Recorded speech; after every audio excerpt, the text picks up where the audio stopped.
Reluctant vows Dahlia Barrett stared at the motionless figure on the hospital bed, the rhythmic beeping of machines the only sound in the sterile room. Theo Mercer lay there unaware of her presence, unaware of the proposal that his grandfather, Edmund Mercer, had presented to her family 3 weeks ago. "I can't do this," she whispered, clutching the simple gold band in her palm so tightly it left an imprint. The weight of her family's debt hung heavy on her shoulders. Medical bills from her mother's cancer treatments, the mortgage on their small home that was 3 months behind, and her younger brother's college tuition that was due in weeks. Edmund Mercer's offer had been simple yet devastating. Marry his grandson, the heir to Mercer Enterprises, who had been in a coma for 6 months following a skiing accident, and all their financial troubles would disappear. In return, she would provide the appearance of family stability that Edmund craved for his business reputation, and give Theo the dignity of not being alone in his vulnerable state. "Miss Barrett?" Nurse Jillian Patel appeared at the doorway, her kind eyes observing Dahlia's distress. "Would you like some tea? You've been standing there for almost an hour." Dahlia wiped away a stray tear. "No, thank you. I'm just trying to make sense of all this. I understand. It's an unusual arrangement." Nurse Patel adjusted Theo's IV line with practiced hands. "Mr. Mercer, the elder one, he's quite determined." "He's manipulative," Dahlia replied, her voice barely audible. "But I don't have a choice." The nurse's gaze softened. "There are always choices, dear. They just aren't always easy ones." Outside the private hospital room's window, rain began to fall, mirroring the storm in Dahlia's heart. Her father had nearly cried with relief when she'd finally agreed to Edmund's proposal. "It's just a paper marriage," he'd reasoned. "And if he never wakes up—" The sentence had remained unfinished, hanging in the air like a terrible omen. Dr. Olivia Winters entered, clipboard in hand. "His vitals are stable today," she remarked, checking the monitors. "There's been no change in brain activity, but we're continuing with the stimulation therapy." "Will he ever wake up?"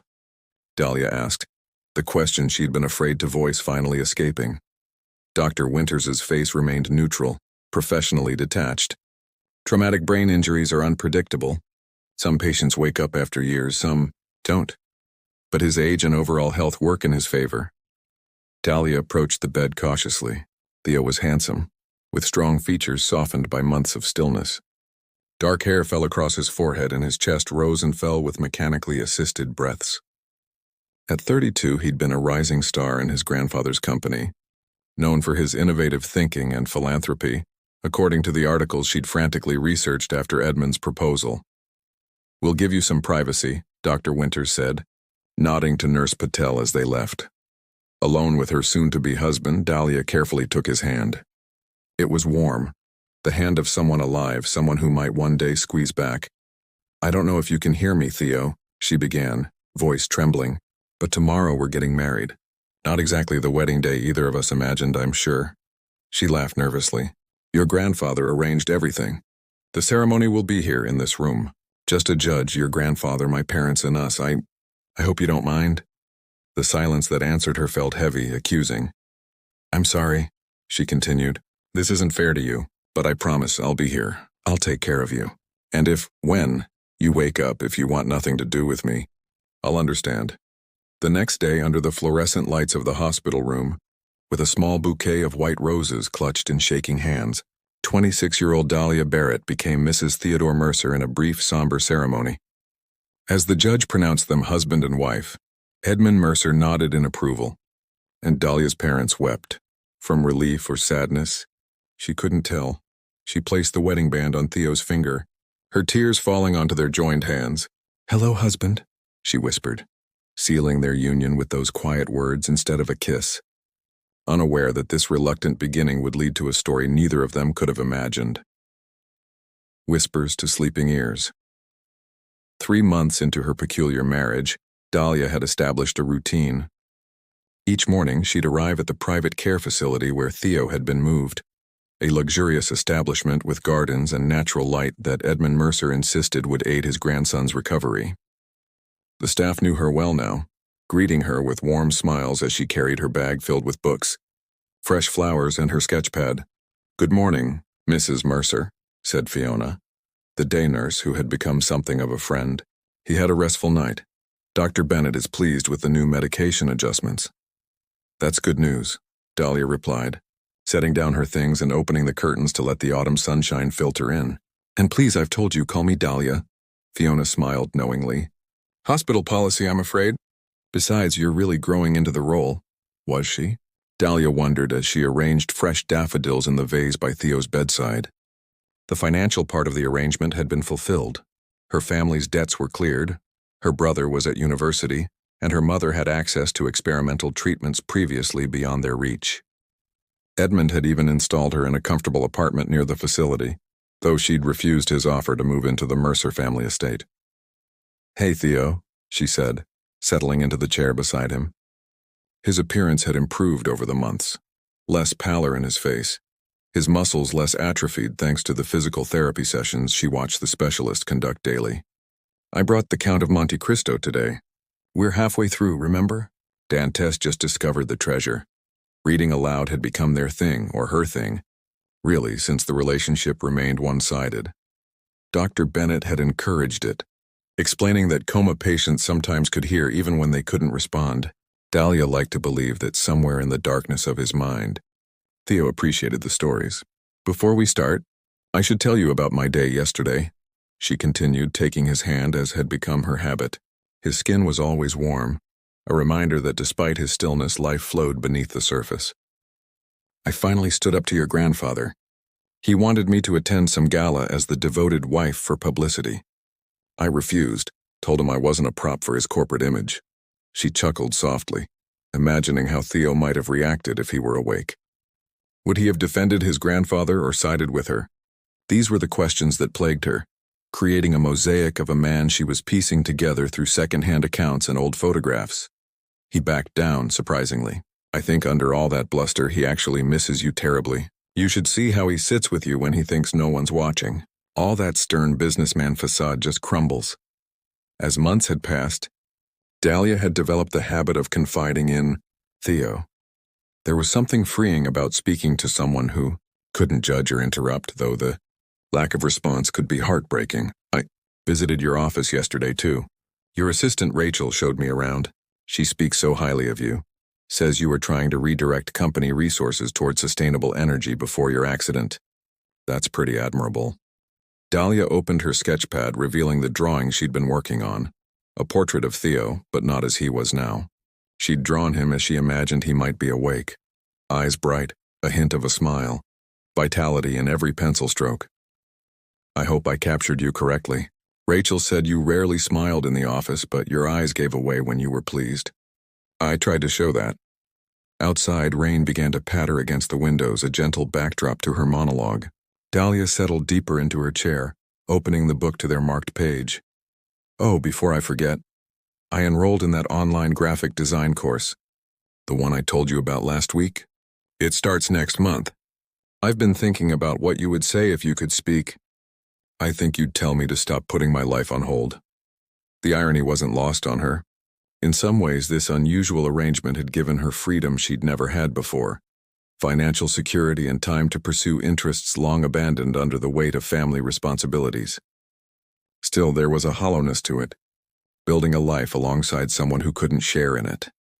Sometimes, in moments of quiet vulnerability, she admitted to herself that she was developing feelings for the man she'd married. Not the physical form before her, but the person she'd constructed from stories, photographs, and her own imagination. Was she falling for a ghost, a fiction of her own creation? Your college friend Dominic called again, she continued, absently stroking Theo's forearm. He's going to visit next week. He tells the funniest stories about your university days. Apparently you were quite the debate champion. I would have liked to see that, you passionately arguing about economic theory or whatever it was. The rain intensified, drumming against the glass. Dahlia found herself speaking more softly, more intimately, as if the weather had created a cocoon around them. Sometimes I wonder what you'd think of me, of this situation. Would you resent me? Thank me? Be indifferent? I try to make decisions I think you'd approve of.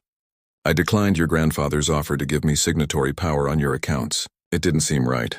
She sighed, running her fingers through her auburn hair, grown longer since their wedding day. The truth is, Theo, I'm afraid, Afraid you'll never wake up and I'll spend years talking to silence. And maybe even more afraid that you will wake up and all of this, whatever this is, will end.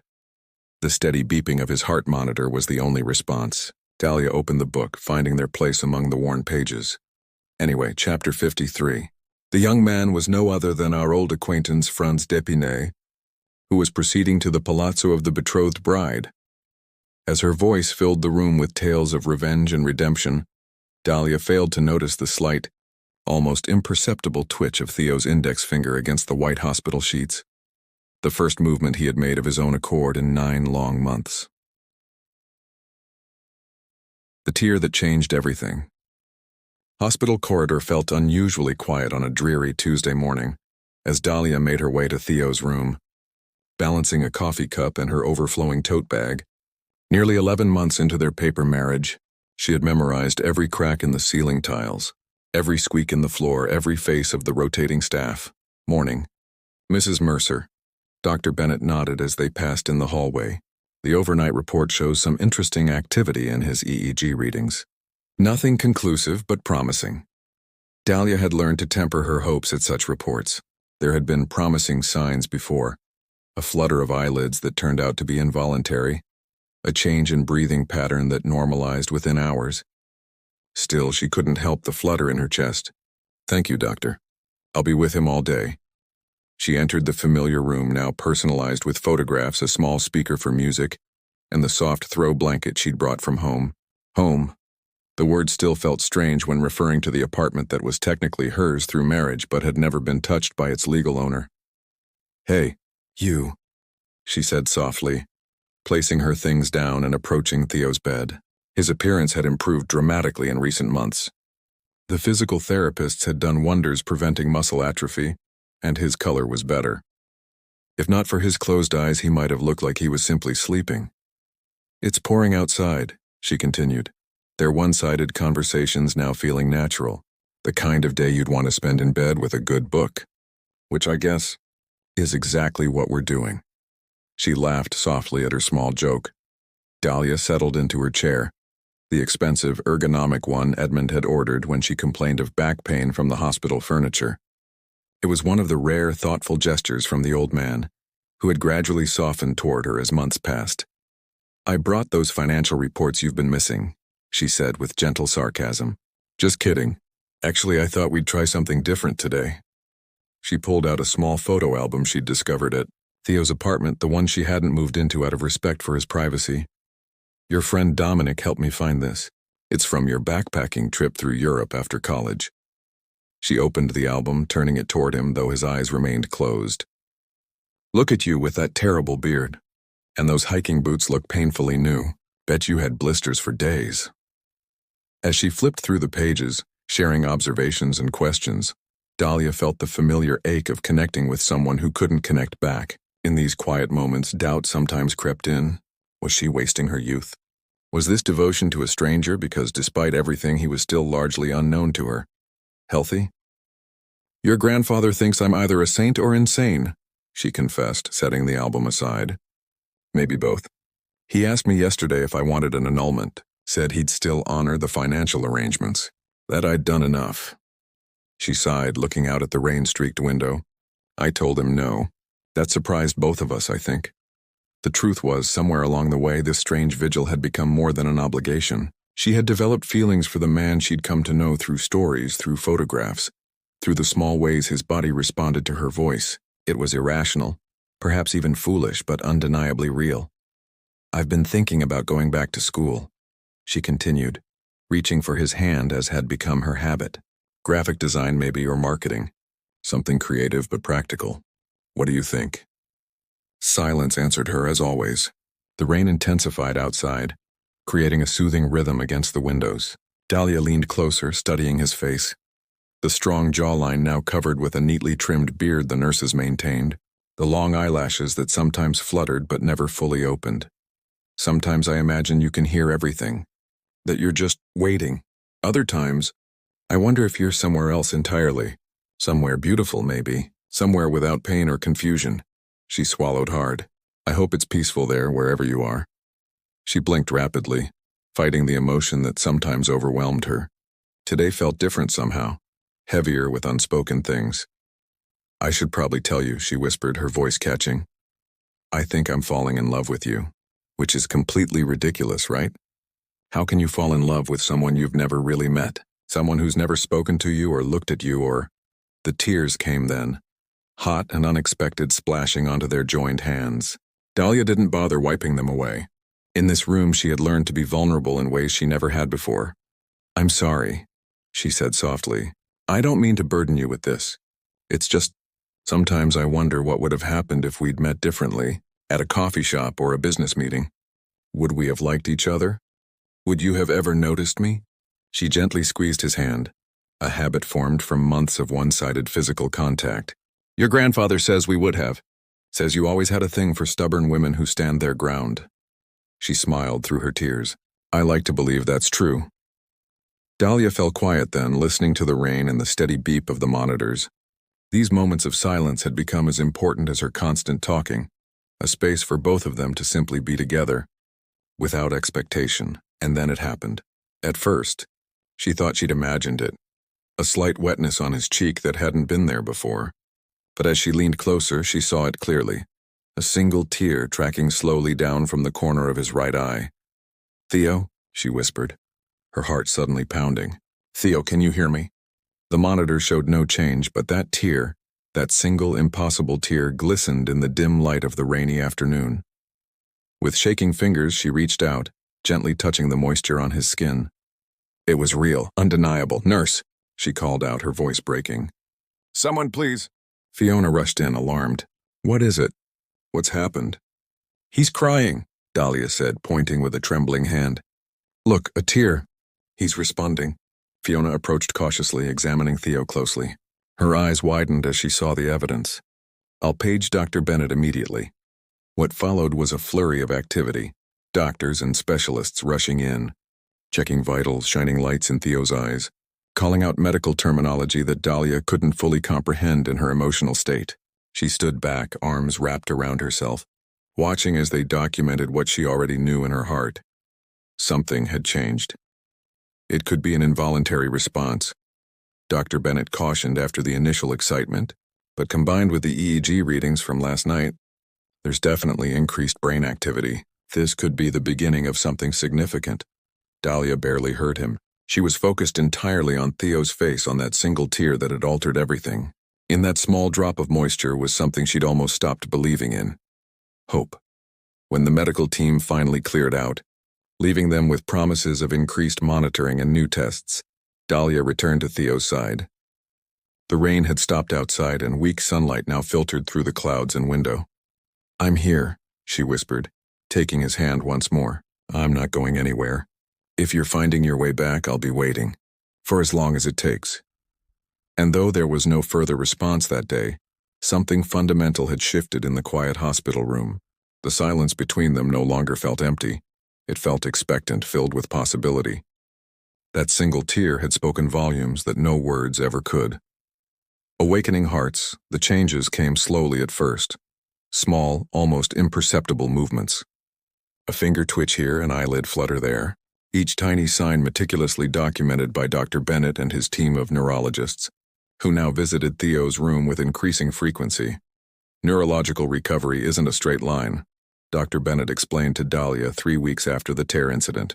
It's more like waking up slowly from a very deep sleep. His brain is gradually re-establishing connections. For Dahlia, who had spent every possible moment at the hospital since that fateful day, each small movement was a miracle. She'd taken leave from her newly started graphic design classes, her professor's understanding when she explained the situation. "I was thinking about our first date," she said to Theo on a bright spring morning, the room filled with flowers sent by well-wishers who'd heard the news of his improvement. Not the real one, obviously, since we haven't had that yet, but the one I've imagined. She'd taken to describing positive scenarios, encouraged by Dr. Bennett's suggestion that optimistic conversation might help stimulate Theo's recovering mind. "We'd go somewhere casual, I think. A place where we could really talk. Maybe that little Italian restaurant near the park? The one your friend Dominic mentioned you loved." She adjusted the blanket across his legs. "You'd order wine. something impressive that I'd pretend to understand. I'd probably get pasta sauce on my shirt because that's my special talent.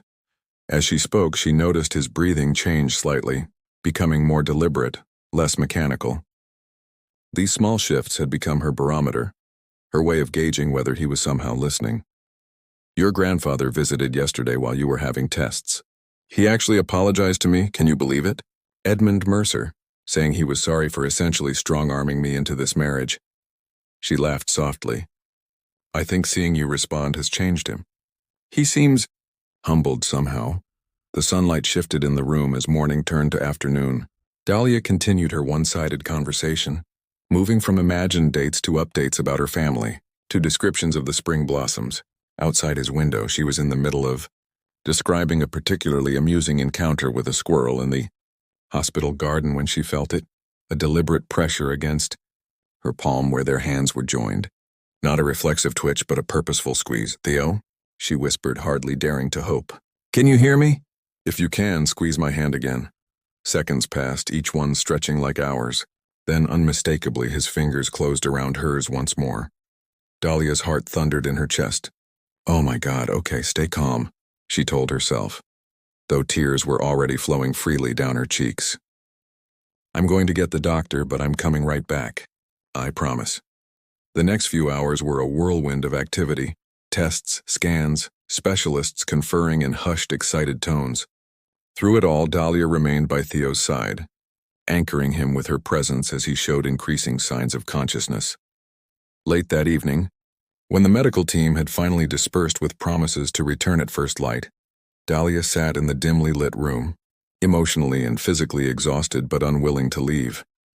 You're really coming back, aren't you? She whispered, stroking his hand gently. I've waited so long to meet you, Theo Mercer. The real you, not just my imagined version.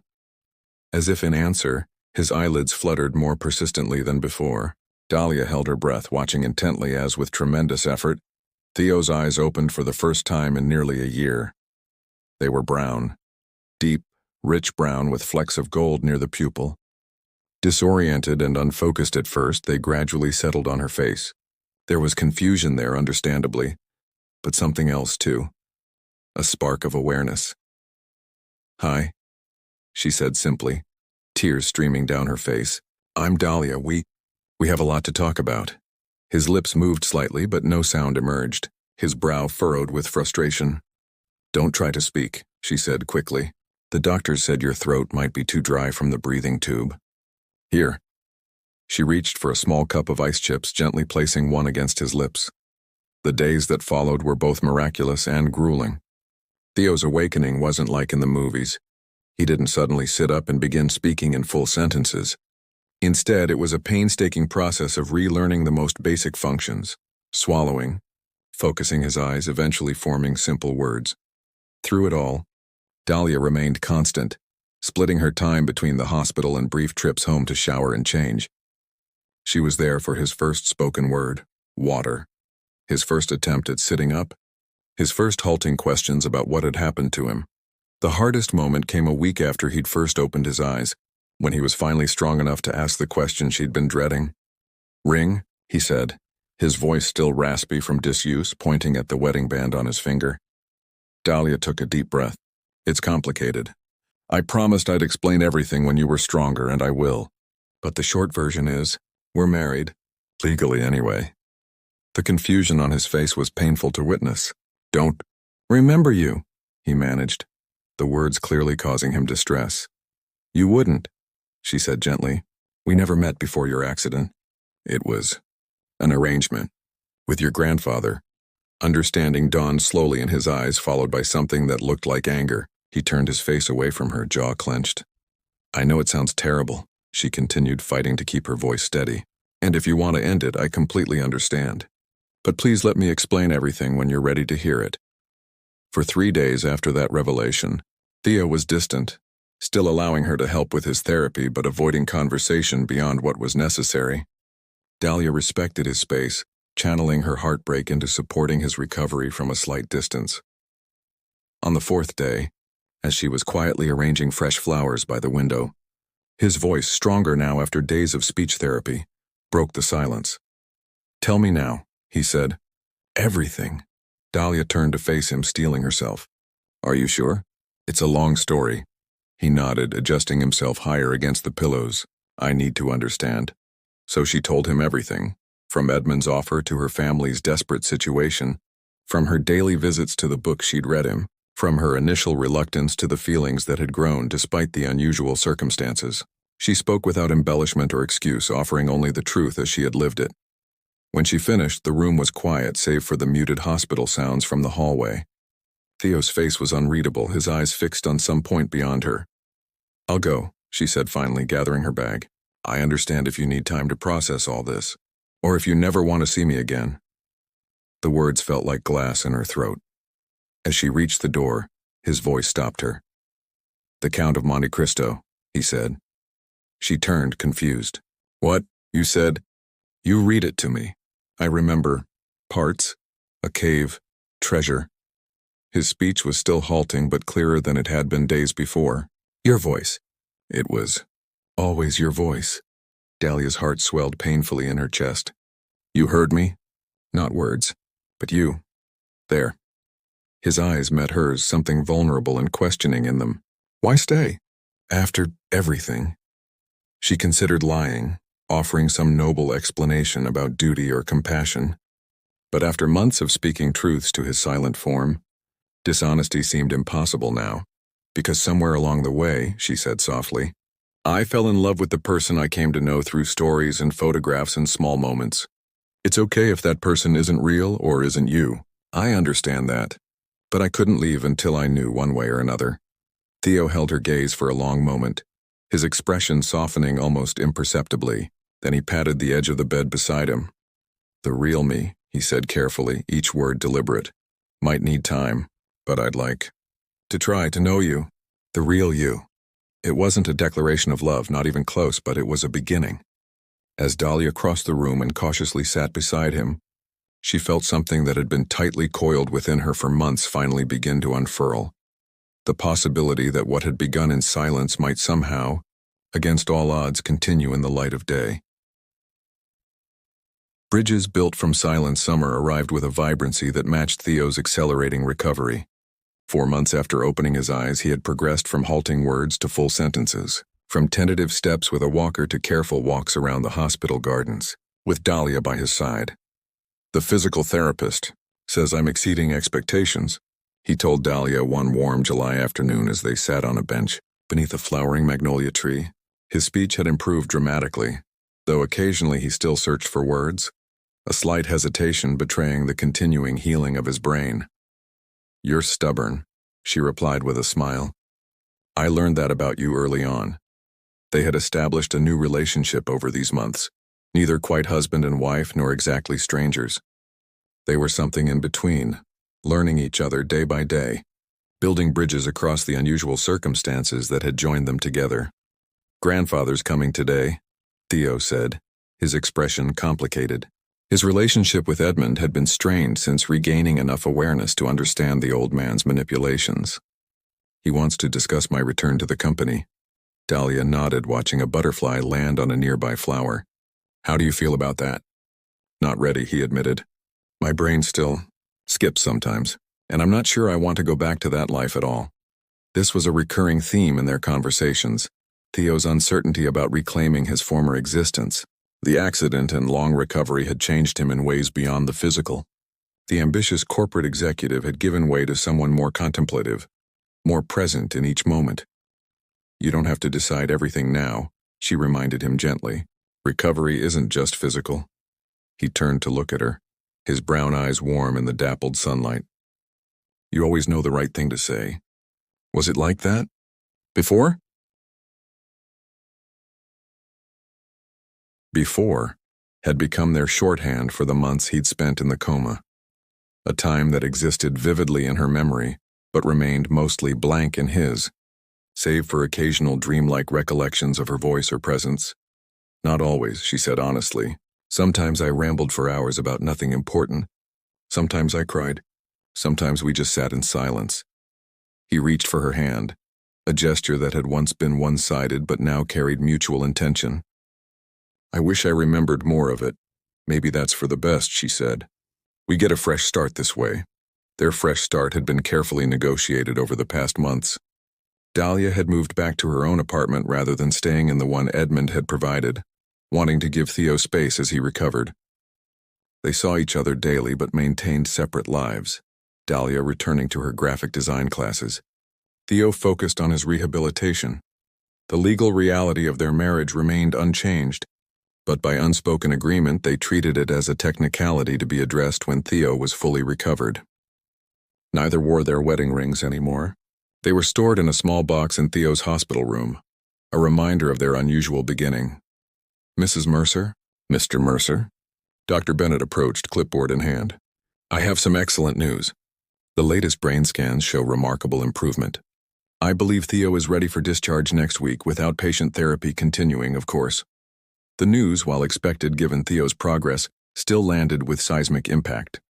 The hospital had been their world, the controlled environment where their relationship had evolved under the watchful eyes of medical professionals. Outside these walls lay countless uncertainties. After Dr. Bennett left with promises of detailed discharge instructions to come, a heavy silence fell between them. Where will you go? Dahlia finally asked, the question that had hovered unspoken between them for weeks. Theo's gaze remained fixed on the garden path ahead. My apartment doesn't seem right anymore. Too many stairs. Too many memories of someone I'm not sure I am anymore. Your grandfather offered the family estate, she reminded him gently. His jaw tightened visibly. I'm not ready to forgive him. He was wrong, Dahlia acknowledged. What he did to both of us was manipulative and controlling. But he did it because he loves you in his way. His love comes with too many conditions. Theo sighed, running a hand through his hair, grown longer during his hospitalization. I've been thinking about the lake house.